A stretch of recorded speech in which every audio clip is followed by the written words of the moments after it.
My name is Olivia Carter, and 3 weeks ago, I thought I had everything under control. I'm the CEO of a mid-sized technology consulting firm based in Austin, Texas.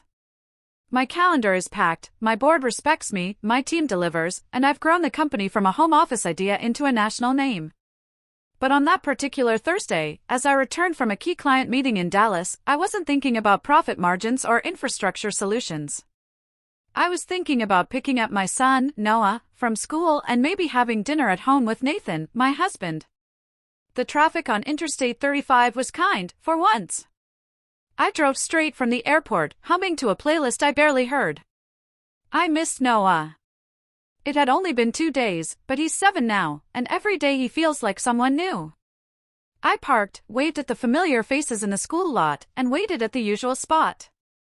Noah came running, his arms flapping like wings, and I knelt to catch him. That laugh, his joy, it always resets me. We buckled in. He asked if we could get ice cream. I said yes. And then, without warning, while staring out the window and licking the corner of his mouth absent-mindedly, he said it. Mommy, yesterday Daddy kissed Emily in our kitchen. It didn't register at first. My mind stalled, as if the sentence was too absurd to process. I repeated it in my head, slowly. Daddy kissed Emily in our kitchen. Emily, our new housekeeper. 28. Quiet. Smiled too much. Started 3 weeks ago. I glanced at Noah. He was still looking outside, as if he'd just talked about a cartoon. No shift in tone, no concern. To him, it was just a thing that happened. Something he saw. Something normal. My fingers tightened on the steering wheel, and for a moment, I thought my foot would forget how to brake. But I smiled. I smiled as if he had just told me about a science project. I asked, "What do you mean, sweetheart?" He shrugged. They were in the kitchen. I came for juice. They didn't see me. He kissed her, like on her mouth. Then she laughed. I drove. Slowly. Quietly.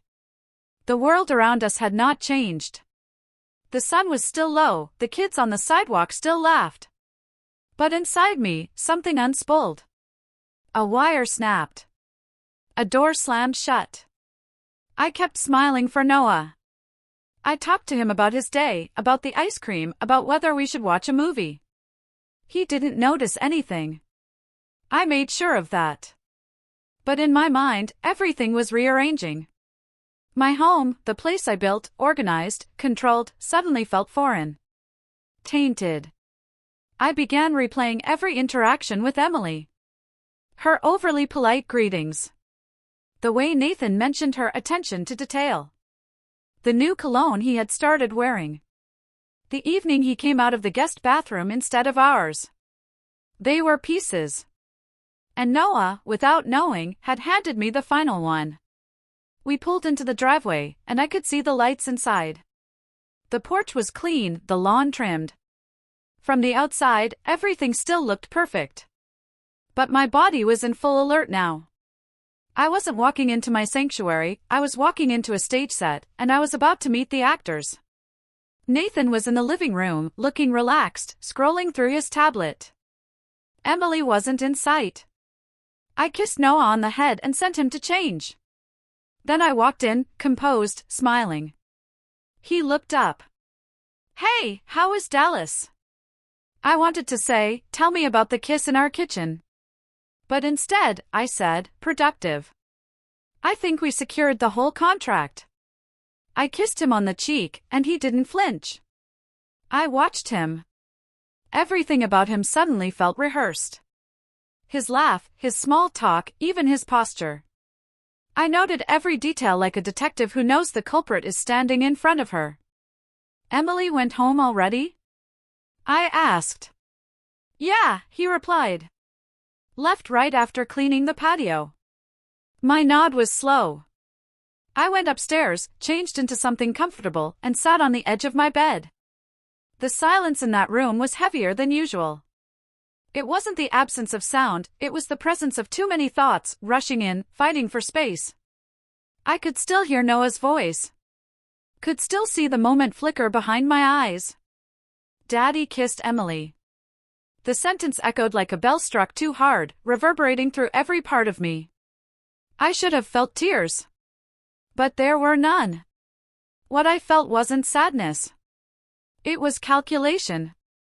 Because in that moment, I knew what had to be done. I did not sleep that night. I lay beside Nathan, listening to the rhythm of his breath, steady and unaware. Every time he turned in bed, I froze. My eyes were open, fixed on the ceiling, counting seconds, memorizing the cracks in the plaster. He had no idea. He touched my hand once around 3 in the morning, instinctively, as he often did. I didn't move away. I let it happen. And in that stillness, I made my decision. By dawn, I was already dressed. Noah was still asleep. I walked downstairs and made coffee as if nothing inside me had shattered. Nathan came in, yawning, scratching his chest. "You're up early," he said. "Couldn't sleep," I answered. "Too much on my mind." He nodded, oblivious.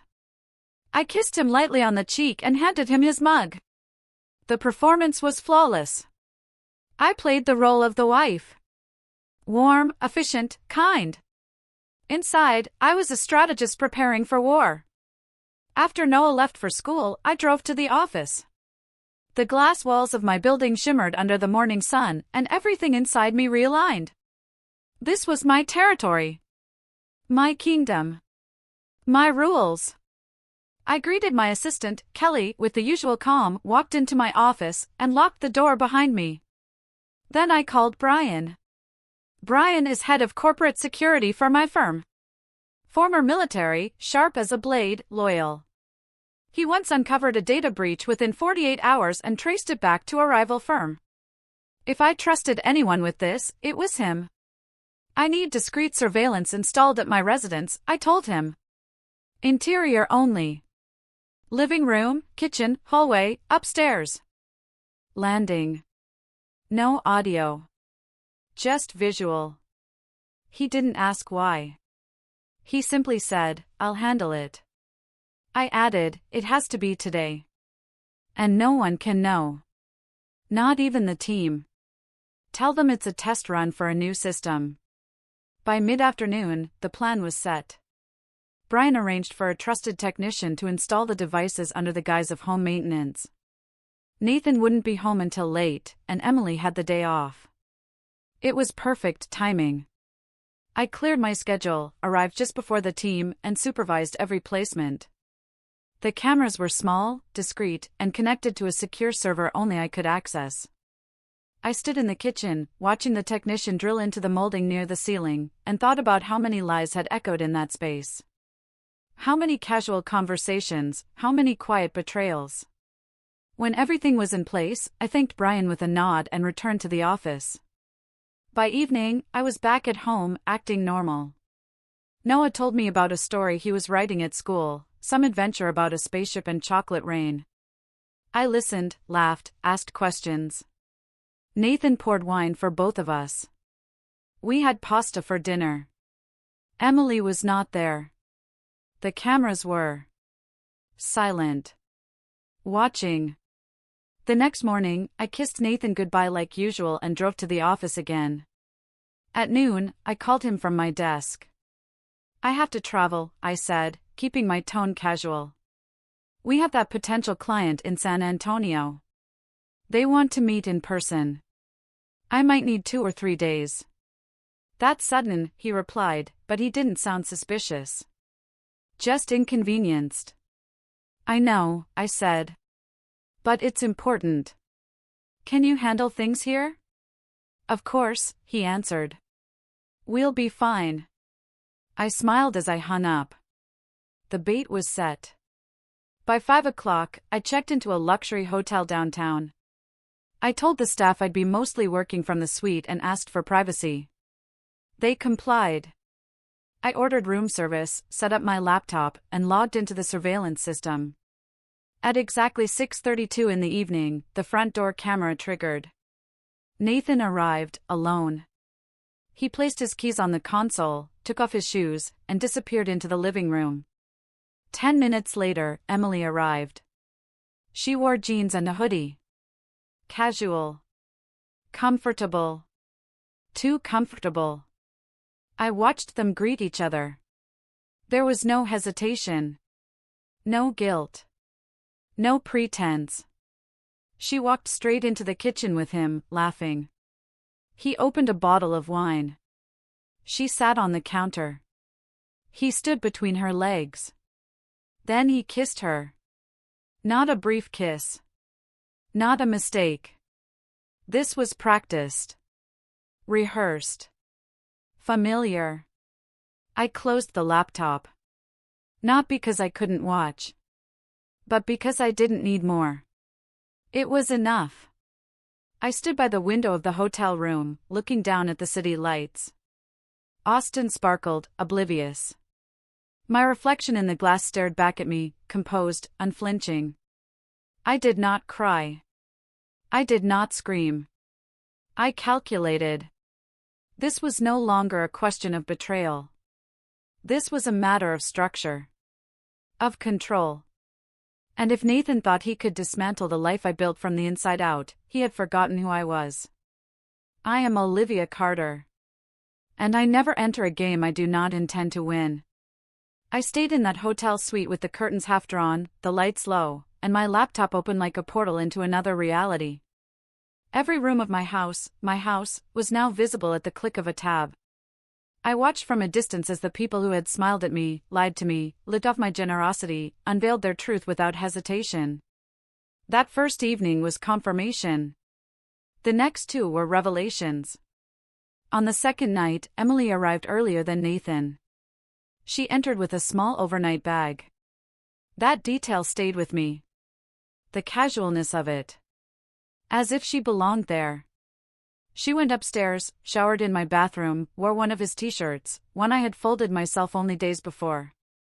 She stood barefoot in the kitchen and started cooking. I remember watching her stir a pot, humming something under her breath, looking perfectly at home. Nathan arrived soon after. He kissed her again. Longer this time. Hands around her waist. The way he once touched me.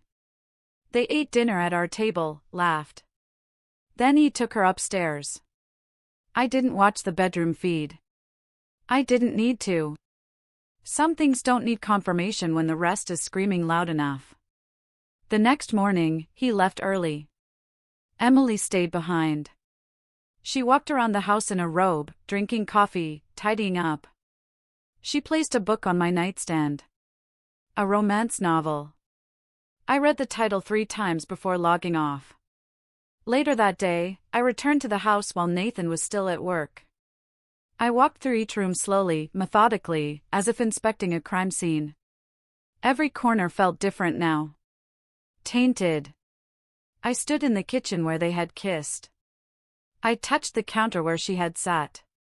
I picked up the wine glass she had used and placed it in a separate cabinet. Out of reach. Out of sight. I wasn't angry. Not in the way people expect. Anger is loud, volatile. What I felt was colder. A precise awareness. Like watching a machine malfunction in slow motion and knowing exactly which part to replace. That night, I reviewed the footage again. This time, I took notes. Dates, times, gestures. I documented everything. I saved clips. Organized them by category: kitchen, living room, upstairs, behavior patterns. I even noted the groceries they brought in together, the wine labels they drank, the shows they watched on the television in the living room. The woman who built a tech consultancy firm from scratch doesn't just fall apart because her husband plays house with the help. She observes. She plans. By the end of the third day, the picture was complete. This was not a one-time lapse in judgment. This was not drunken affection or a mistake. It was routine. Natural. embedded in the rhythm of their days. They had been living another life inside mine, wearing my walls like a costume. On the final night before my return, I watched them cook together again. They moved like a unit. Familiar. She touched his arm. He brushed her hair behind her ear. They laughed like this was their home. Like I had never existed. I didn't cry. I opened my drawer and pulled out my notebook. The same one I used for board meetings and quarterly plans. I listed what needed to be done next. Not in emotional terms, but in steps, in actions. I treated it like a hostile acquisition. A company breach. The kind that requires swift, surgical precision. First, secure all financial assets. Second, contact legal counsel. Third, protect Noah from any exposure. Fourth, gather all digital proof, encrypted and timestamped. This wasn't about revenge. Revenge is petty. This was about clarity. About removing the infection before it spread further. About reclaiming every inch of space that had been silently hijacked. The next morning, I returned home. Nathan greeted me at the door. He kissed me on the cheek like nothing had changed. "How was the trip?" he asked. "Insightful," I said. He nodded, already turning away. I watched him walk into the kitchen, the same kitchen where he had kissed her 48 hours earlier. He poured coffee into my favorite mug, hers now, apparently, and offered it to me. I took it. I smiled. I sipped. And in that moment, I knew. The storm wasn't coming. I was the storm. The next move had to be silent. When you lead a company, you learn that the most dangerous changes happen without sound. Boardroom takeovers don't begin with yelling, they begin with redirection of funds, private conversations, contracts rewritten in invisible ink. That's how you take control. That's how you win. After Noah fell asleep that night, I went into my home office and locked the door. The lights stayed off. Only the blue glow of my laptop illuminated the room. I opened the company's secure finance portal, then another browser window with our personal banking information. Joint accounts, shared assets, auto transfers. Nathan and I had built a financial life together, but I had always handled the structure. He trusted me to know what he didn't care to understand. His mistake. Within the first 15 minutes, I transferred every dollar from our joint checking account into a private business reserve that I controlled alone. The routing paths had already been created months ago, legal, clean, invisible. There were no alarms, no flags. Next, I deactivated Nathan's access to our investment dashboard. He wouldn't notice right away. He rarely checked unless I reminded him. Then I logged into our credit card accounts. One by one, I disabled his cards. Not cancelled, just frozen. The kind of freeze that looks like a system error until you dig deeper. After that, I changed the passwords to our cloud storage, our insurance platforms, and most importantly, the smart home system. Every camera. Every lock. Every feed. Access now belonged to me alone. I paused. The silence in the room was heavy, but it didn't weigh on me. I wasn't nervous. I wasn't shaking. I was steady. Focused. Then I opened my secure drive and uploaded all the footage I had recorded, every kiss, every gesture, every moment of intimacy between Nathan and Emily, into a password-protected legal archive. It was evidence now. Time-stamped. Catalogued. Undeniable. I glanced at the clock. It was after 2 o'clock in the morning. Perfect timing. I sent a text to Henry Lawson, my personal attorney and one of the few people I trusted unconditionally. "We need to meet. Tomorrow. Urgent, but private."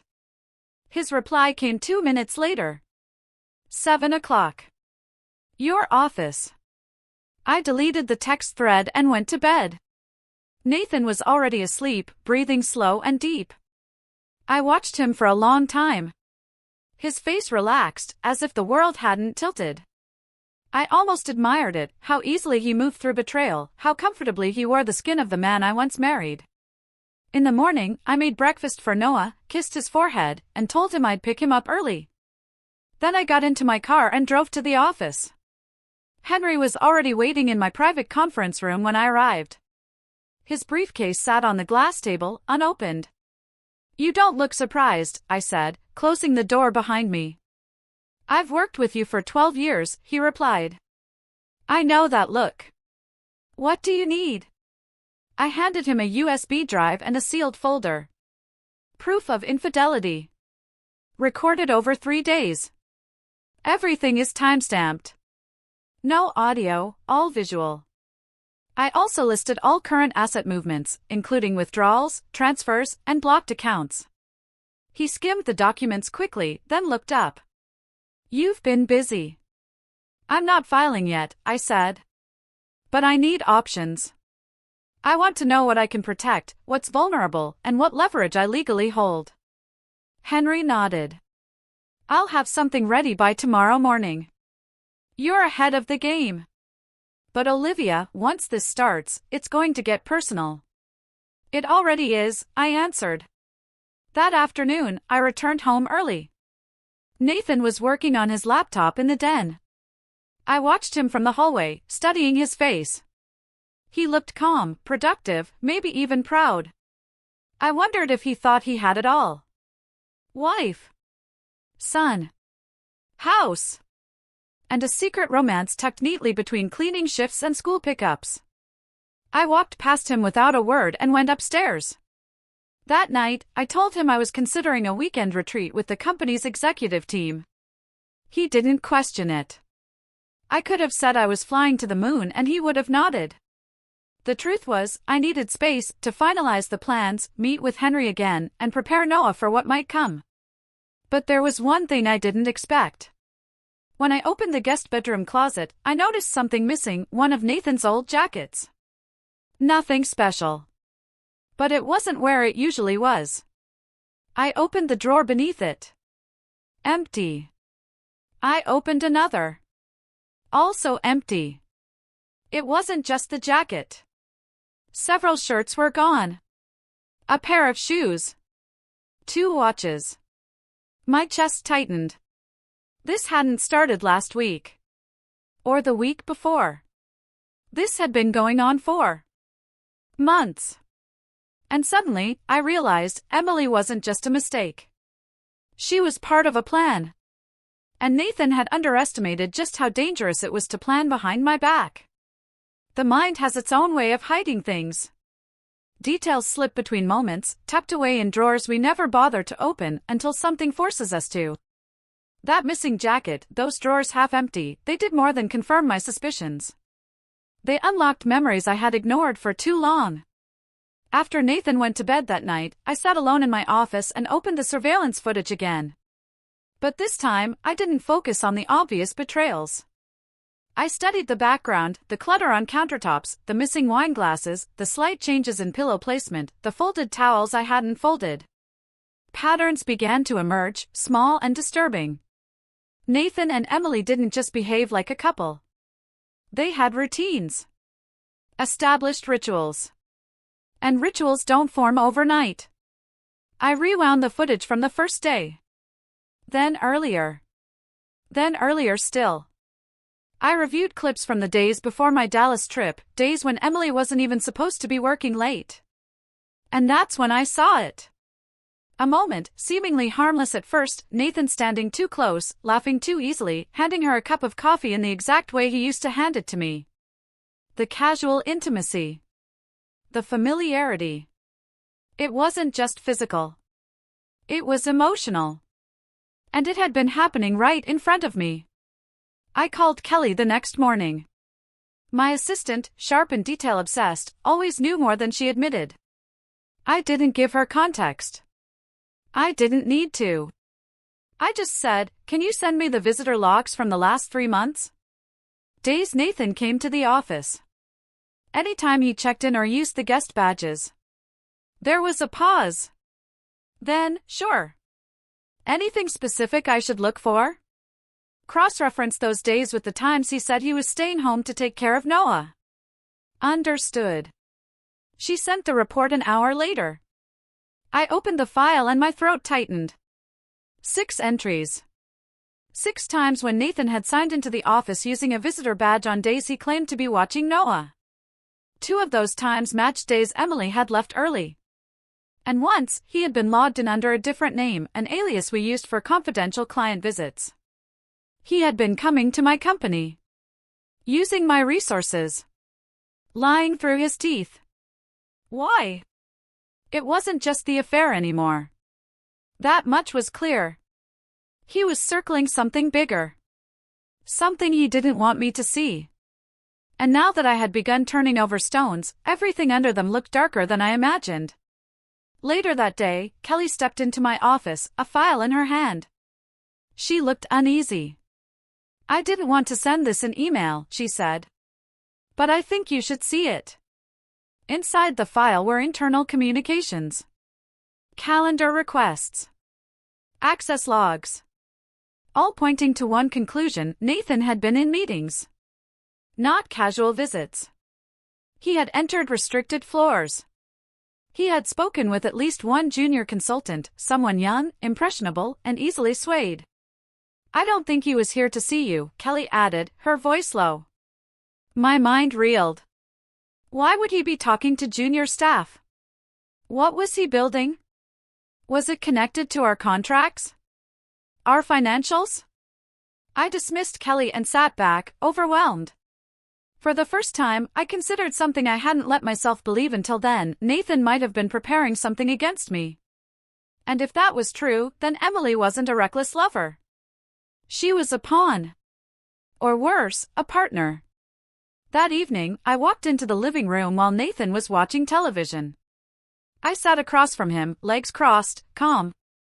I talked to Kelly today, I said. He looked at me, barely interested. Work stuff? She mentioned you'd been visiting the office. He raised an eyebrow. Once or twice. Just picking you up. I smiled. Funny. Visitor logs say otherwise. He hesitated. What are you getting at? I held his gaze. You tell me. He turned back to the television. You're being paranoid. I stood up and walked away. But I wasn't paranoid. I was awake. Later that night, I received an anonymous email. No subject line. No message. Just one attachment. A photo. Nathan. In our kitchen. Months ago. Holding Emily's hand, whispering something in her ear. The camera angle didn't match our new surveillance, it was older, grainier. From a different source. My breath caught. Someone else had been watching too. And now, they wanted me to know. The photo changed everything. Up until then, I had believed I was the only one paying attention, the only one watching, the only one unraveling this web in secret. But that image, sent with no explanation, no traceable sender, shattered that illusion. I wasn't just navigating betrayal. I was being watched. Not by Nathan. Not by Emily. By someone else entirely. I stared at the image for a long time, noting the slight blur around the edges, the angle of the frame. It wasn't taken from any of the current surveillance feeds I had installed. It wasn't from my security team. Which meant it came from before I even suspected anything. Before the cameras. Before Dallas. Someone had known all along. The thought made my skin prickle. There was someone out there who had seen the lie before I did, and waited. Waited to deliver the truth like a threat, or a gift, depending on their intention. But they weren't being loud about it. They weren't demanding attention. That was what frightened me the most. This wasn't just betrayal. This was manipulation. That night, Nathan found out something was wrong, but not because I told him. Because his life began to change in ways he couldn't control. At precisely 7 o'clock in the evening, he tried to use one of his credit cards while ordering dinner. Declined. Tried another. Same result. He opened his banking app. Blocked. He tried calling the bank. No answer. The accounts were locked down. Silent. 10 minutes later, my phone rang. Olivia, did you change the passwords to our accounts? I answered evenly. I've been reviewing our finances. Why? Because I felt like I needed to, I said, letting the silence sit. He raised his voice. You froze everything? I secured everything, I corrected. Then he asked the question I was expecting. Are you accusing me of something? I didn't answer. He went quiet. I could feel the weight of that silence. It was a shift, a moment where the mask cracked but didn't fully fall. Then he tried to recover. Olivia, this is ridiculous. You're being dramatic. I ended the call. Moments later, he stormed into my office. His eyes were wild with something between fear and anger. You're destroying everything we built. I stayed seated. I'm protecting what I built. His voice rose. This is insane. I stood, stepped close to him. Nathan, don't pretend. Don't insult me with that. You've been sneaking around in my company, using my home as your personal playground, and now you're angry that I'm not pretending anymore? He clenched his jaw. You're making a mistake. No, I said quietly. You did. He stared at me, and for a moment I saw something shift in his face, not guilt, not remorse.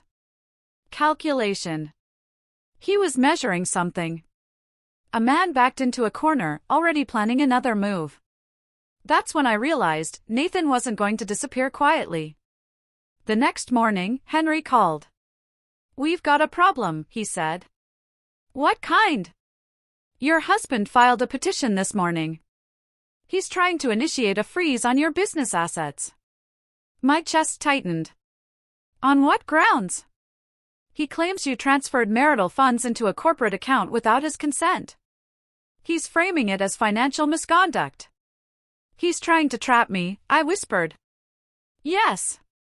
And if the court accepts the petition, they might temporarily freeze access to parts of your business finances.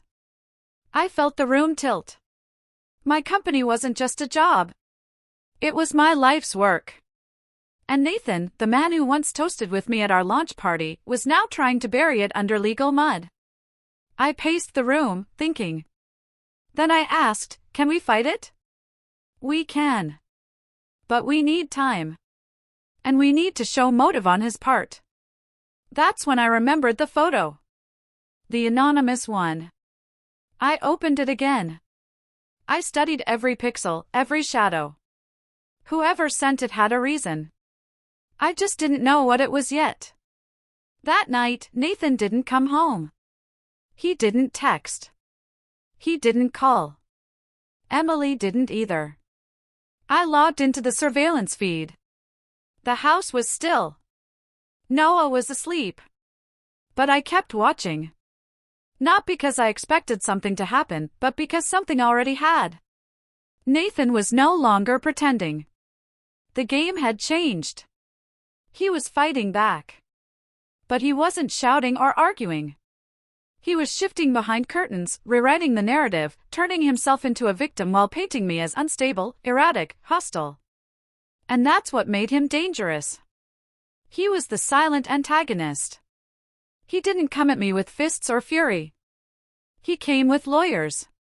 The mistake most people make is assuming that power lives in noise, in shouting matches, in raised voices, in dramatic exits. But that's not real power. Real power lives in structure. In control. In precision. And I had built my entire life on precision. So when Nathan launched his attack, I didn't panic. I pivoted. First, I met with Henry again. We sat in my office surrounded by legal folders, asset ledgers, server logs, and timestamped documents. I had already sent him a digital copy of the footage, properly indexed and backed up on 2 separate encrypted drives. We reviewed every transaction, every move I had made since discovering the affair. Henry was calm, methodical, as always. "We have a strong defense," he said. "The transfers were made from jointly held funds into a legal corporate reserve that you manage as CEO. No misappropriation, no misconduct. And more importantly, he slid a document across the table. You have precedent. Nathan previously approved similar transfers on record. Signed, dated, and filed. I read it. My name. His signature. A routine document we both had forgotten. But now, it was a shield. I exhaled. Then what's next? We get in front of the court. We push back. And we prepare for more. I nodded. I was already 10 steps ahead. Back at the office, I called a meeting with my senior legal and financial teams. No one knew what was happening, only that it was critical. I closed the blinds, locked the door, and laid everything out. This is now a containment operation, I said. We are not collapsing. We are reinforcing. No one flinched. We document everything. Every asset movement. Every client meeting. Every login and logout. We build a wall so high that no one can question the stability of this firm. Then I did something harder. I asked for help. I pulled in HR. I pulled in PR. And I began preparing for the other war, the emotional one. Because Nathan hadn't stopped with legal attacks. He had started making calls. Reaching out to friends, to family. Telling his version of the story. That I had become distant. That I was spiraling. That I was paranoid and vindictive. It spread faster than I anticipated. A former friend texted me late at night. He says you've been hiding money for months. That he tried to talk to you but you pushed him out. Another one, he says Emily was a mistake, that it only happened after you became cold. Cold. That word echoed. They weren't just trying to rewrite the timeline. They were trying to rewrite me. But I didn't fight the stories head on. I didn't defend myself to every whisper. I built a strategy. I documented conversations. I asked Kelly to pull logs of every visitor to the office who came asking for information.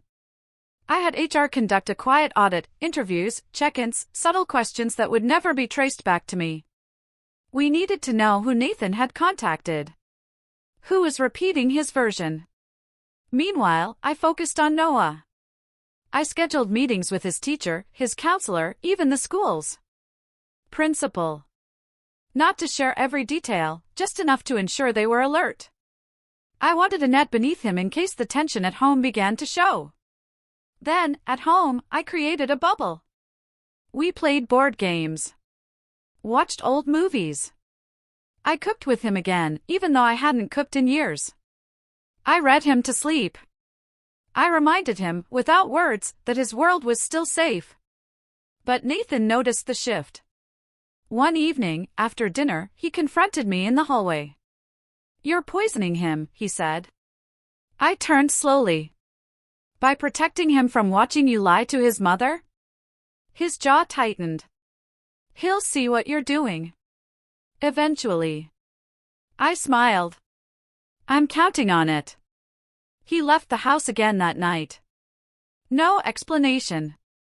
No warning. Just disappeared. But I didn't chase him. I documented his absence. His failure to communicate. Every time he left without a word became a point on a timeline. A pattern. And that pattern was becoming a case. A few days later, Emily tried to return to work. She rang the bell while I was in the living room with Noah. I saw her through the security feed. Nervous.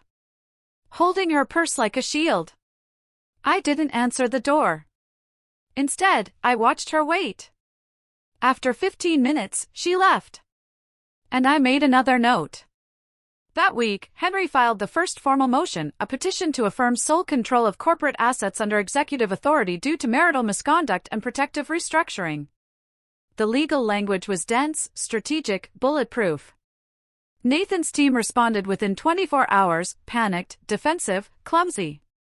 He had underestimated me again. And while he scrambled, I refined. I was no longer reacting. I was leading. This wasn't just a defense. It was a takeover.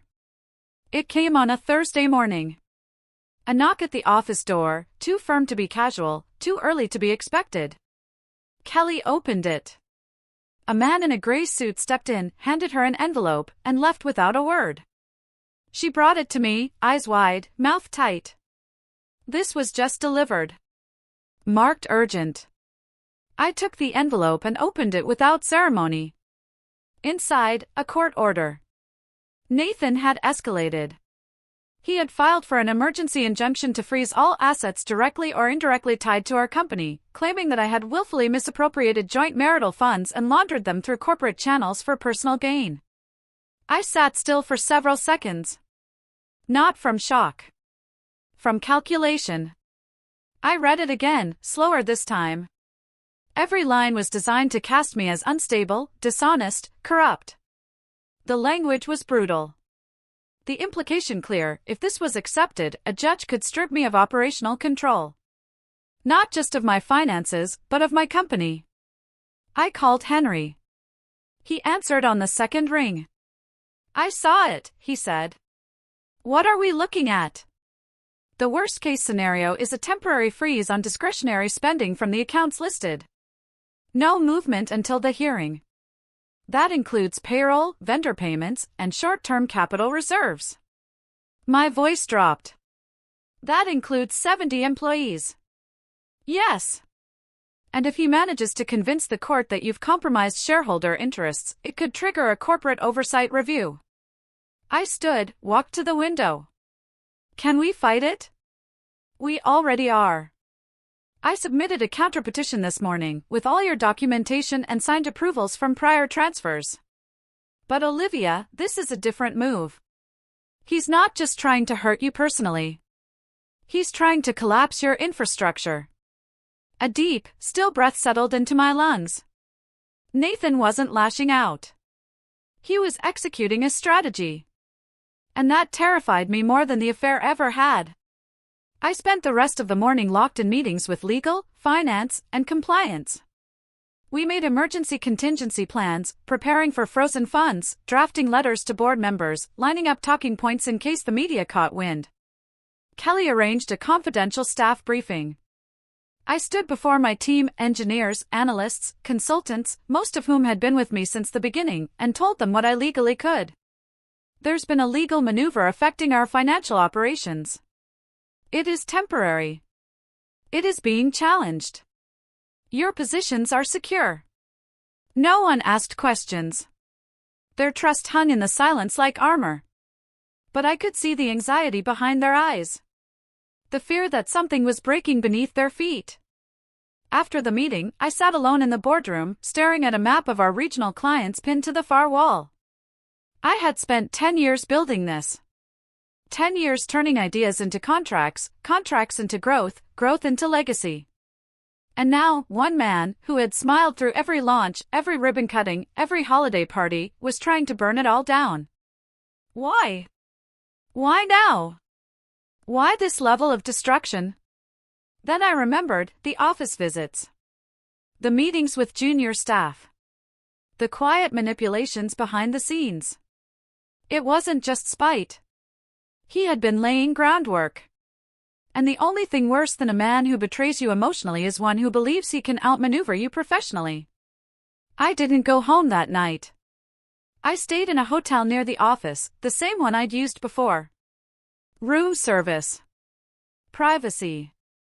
Control.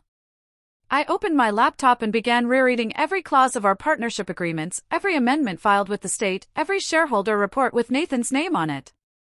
And that's when I found it. A single paragraph in a 2-year-old filing. A tax structure adjustment Nathan had suggested to optimize joint return advantages. At the time, I had reviewed it lightly, signed off, and moved on. But now, it was a thread. Buried in the language was a line that assigned a portion of our shared investments to a jointly held business trust, which he had registered under an entity with his initials. I traced it. The entity had no office, no employees, no revenue. But it held a small percentage of our business IP. He had created a shadow stake. He had planned for this. I saved the file. I forwarded it to Henry with one sentence, "We found our angle." By midnight, he had replied, "It changes everything." But even with that discovery, I knew the next few days would be war. And Nathan, my husband, my adversary, had made his opening strike. The legal blow had landed. But I was still standing. The next morning began with a single call that reshaped the entire battlefield. I was in the hotel suite, still reviewing documents, when my phone rang. The number was unfamiliar, but something in me answered without hesitation. A voice, cautious but clear. Male. Late 40s, maybe 50s. Is this Olivia Carter? Yes. My name's Miguel Alvarez. I worked maintenance for your house about 2 years ago. With the last agency.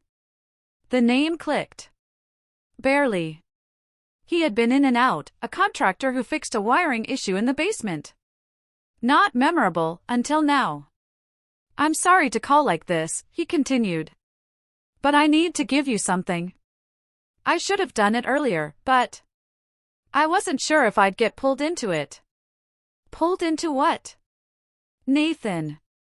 And that girl. I sat up straighter. You saw something? I didn't just see. I caught something. Back then, I had cameras running in the work zone to document damage for insurance. I accidentally recorded them. I didn't mean to, but what I saw. I knew it was wrong. I saved it. Just in case. My pulse shifted. Why now? Because I heard what's happening. My niece works in your admin office. Word's getting around.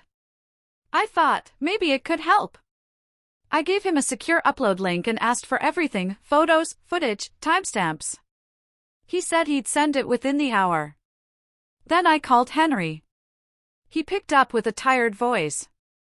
Tell me it's good news. It's better than good. It's visual proof that the affair started almost 2 years ago. During a time Nathan swore nothing was wrong. Do we know if it overlaps with any financial events? I opened my calendar. Cross-referenced the date Miguel mentioned. It matched one of the restructuring periods, right before Nathan pushed for the joint business trust. I think it does, I said. Henry went quiet for a moment. Then we have it, he finally replied. This gives us motive, pattern, and intent. An hour later, the files came through. Blurry but unmistakable. Nathan.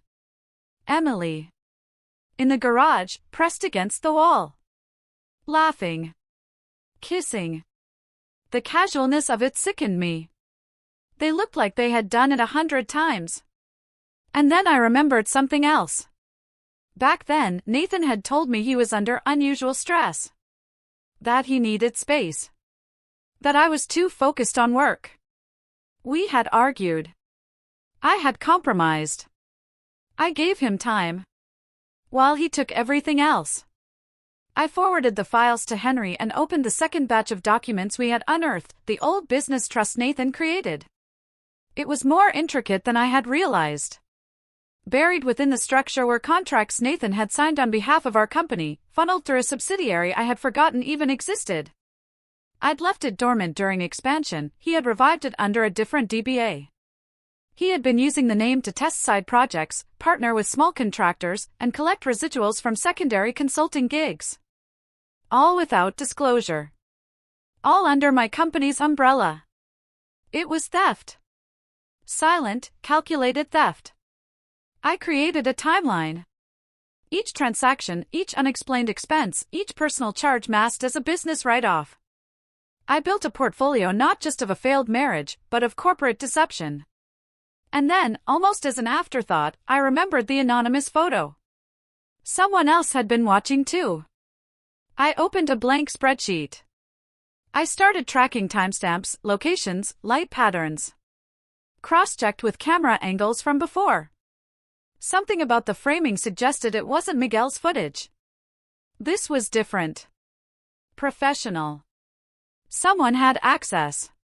Someone who wasn't just trying to help me, but trying to stay invisible. By the end of the day, I had a full file. Infidelity. Misconduct. Financial abuse. But even with all the evidence, I still felt a strange hollowness.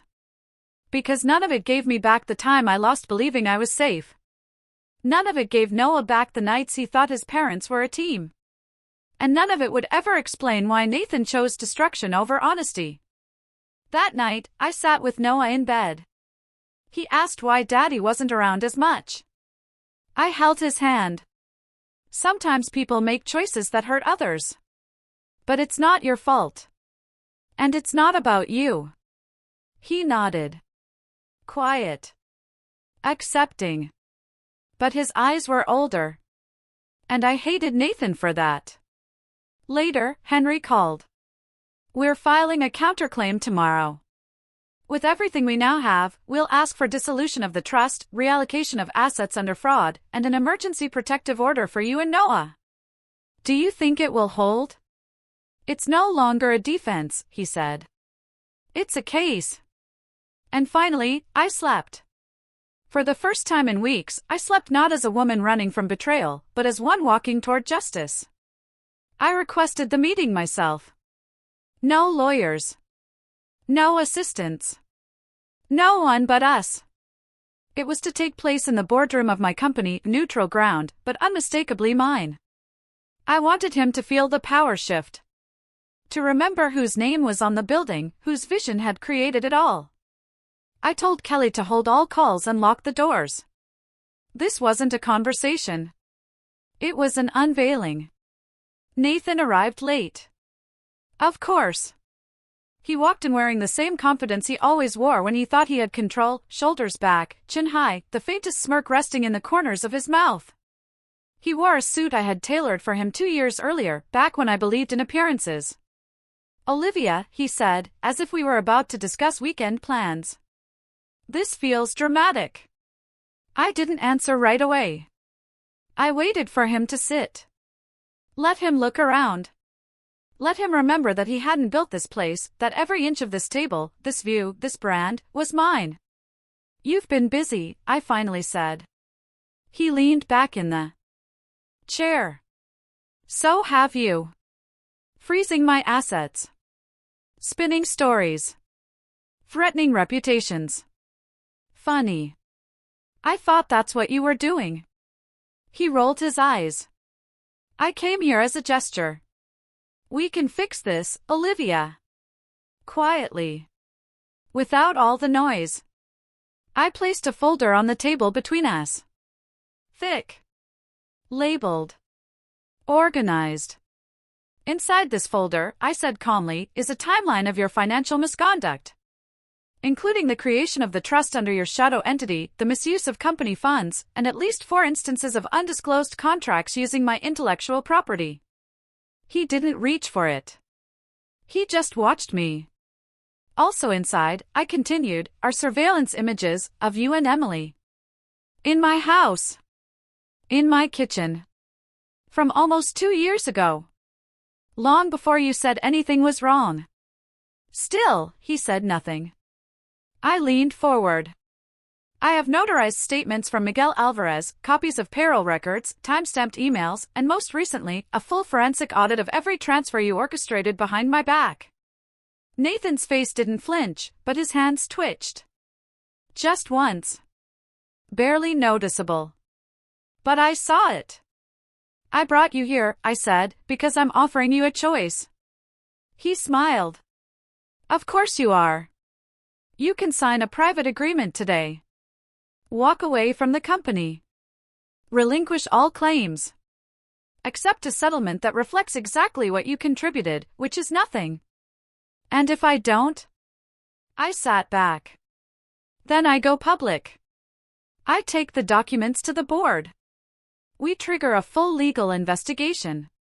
You lose your name, your access, your reputation, and you explain to your son why his father tried to destroy the company his mother built. He stared at me, and for the first time, I saw something real: fear. Not of me, but of exposure. Of consequence. Because somewhere in that arrogant mind, he had believed I would never follow through. That I would break before I acted. He exhaled, long and slow. I never meant for this to go that far, he said quietly. That's the problem, Nathan. You meant it. You planned it. You just didn't expect me to survive it. He looked at the folder. Still didn't touch it. And Emily? She already left the city, I said. Or didn't she tell you that? His eyebrows rose. I didn't threaten her, I added. She came to me. On her own. She gave me copies of texts, voice messages. She told me everything you promised her. Including that you were planning to have me removed as CEO. His mouth opened, then shut. There's nothing left to save, Nathan. Not for you. The silence between us turned heavy. Almost respectful. Finally, he nodded. Slowly. I'll sign. I handed him the agreement. It had already been drafted by Henry, reviewed by financial counsel, and notarized in advance. He didn't ask to read it all. He signed. It was done. He stood to leave. Paused at the door. Tell Noah I'm sorry. I didn't answer. Because I didn't know if I would. When he was gone, I stood at the edge of the boardroom and looked out over the city. Austin gleamed in the heat, proud and unbothered. I thought I would feel triumphant. Victorious. But what I felt was different. It was the beginning of something. Not freedom. Not peace. Just space. And I intended to fill it wisely. The deal was signed.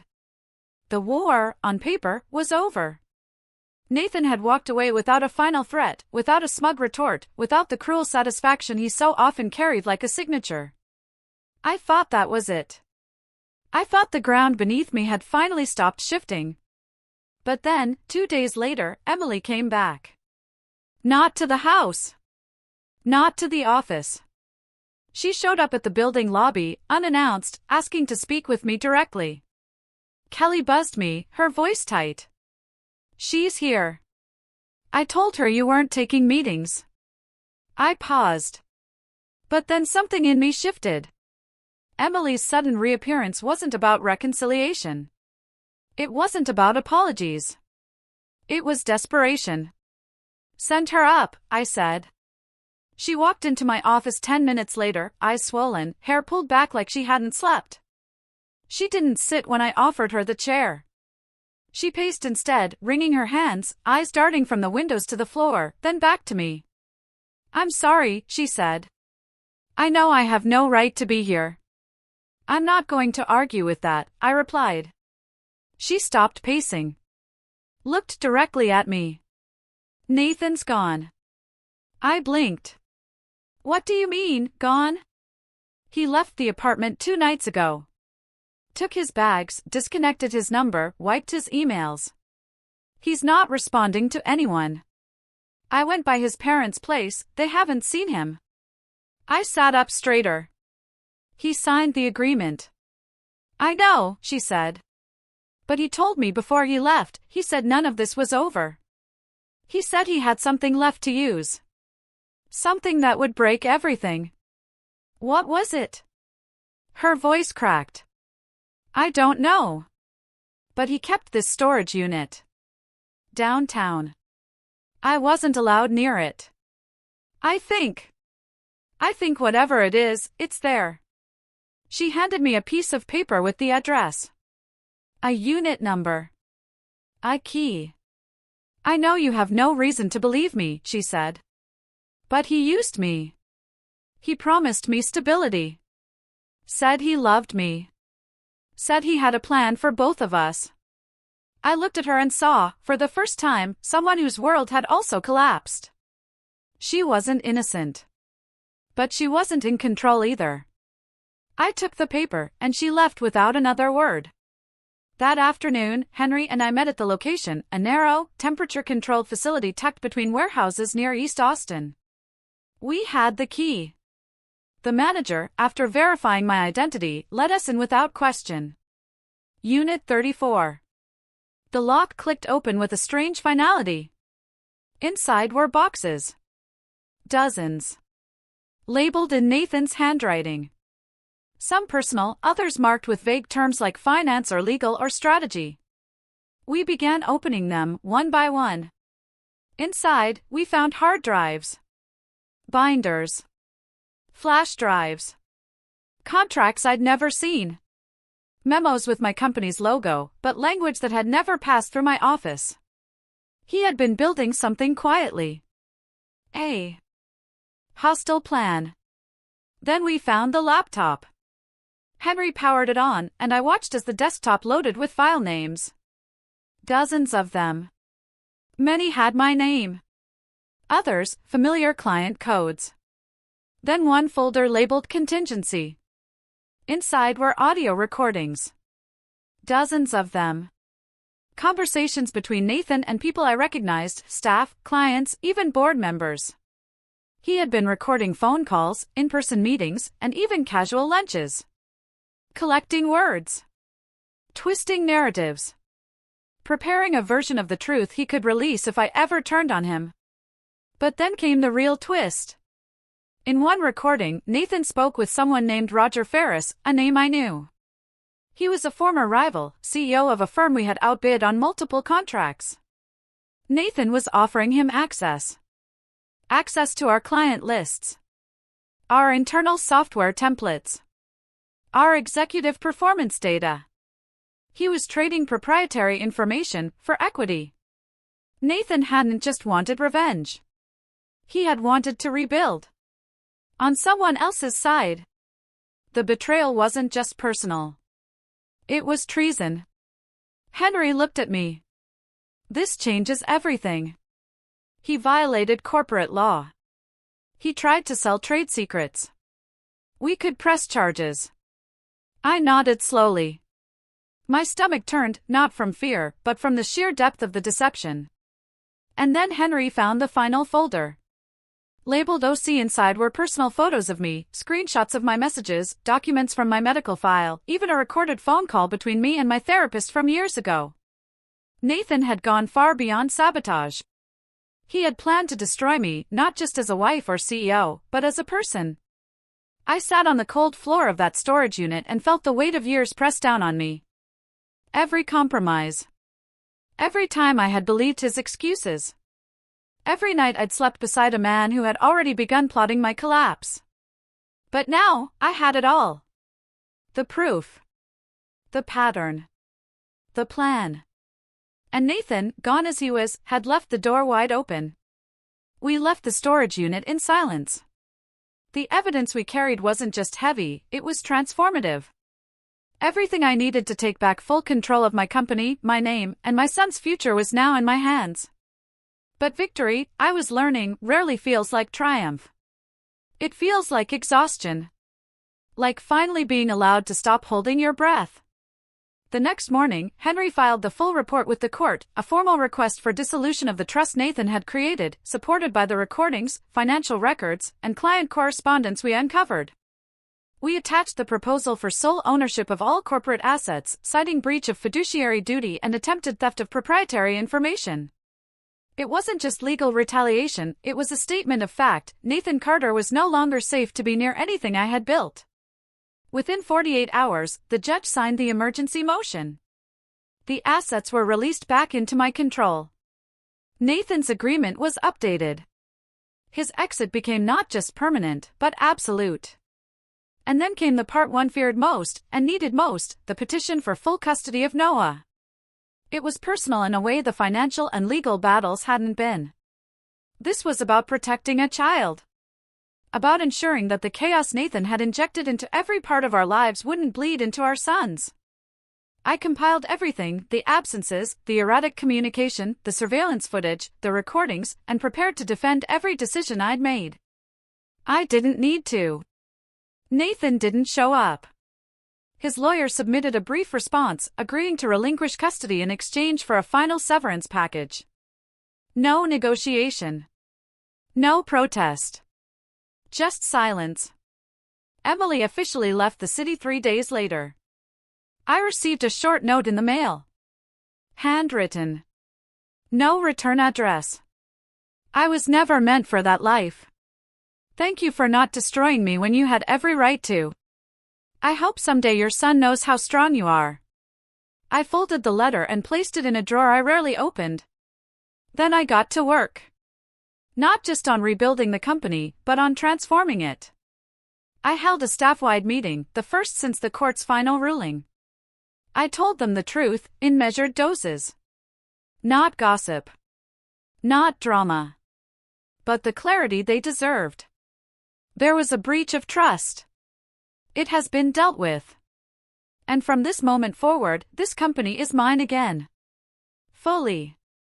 Legally. Without interference. They stood.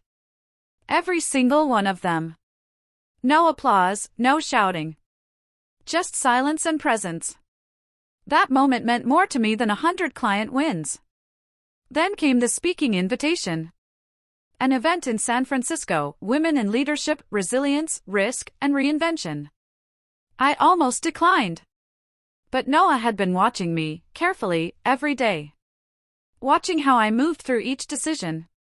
How I spoke to people. How I carried pain without passing it on. One night, as we finished homework together, he said something that stopped me cold. You always look taller now. He didn't mean it physically.